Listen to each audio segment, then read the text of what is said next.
the did the White House cover this up? Did the media cover this up? Like, what, just sort of in retrospect, and you weren't in the White House in those later moments, but how do you read this? I mean, something I feel I have complicated feelings about, but I'm curious what Yeah, you think. I mean, I obviously do too.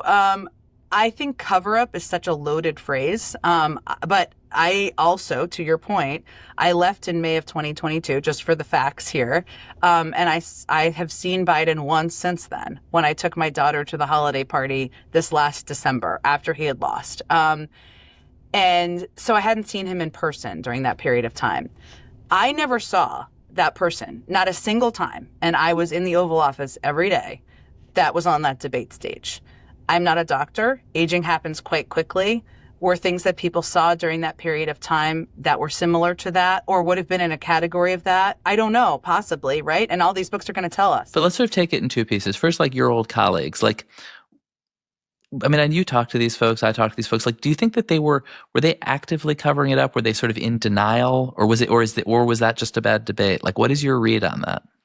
Well, this is what I mean about cover up is a very loaded term, I think. Well, it means you knew that it was really bad and you're pretending otherwise versus you're deluding yourself, which I think is what people do a lot. Well, I understand, but I still think it's like cover up is often like a crime, right? When people use that term. They say it's worse phrase, than the crime. People use that term as they relate to Watergate or the covering up of not sharing public information about a war. Yeah, and I'm not accusing anybody of a crime. I understand, but other people have used that term, and I think it's a bit of a dangerous term. I don't know.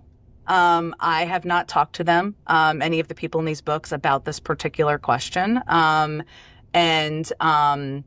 I think that at their root, a lot of the people who are mentioned are good human beings. And so I like to think that, no, they would not be a part of an active, let's hide from the public what we see happening privately. And I don't know the facts of what was happening privately.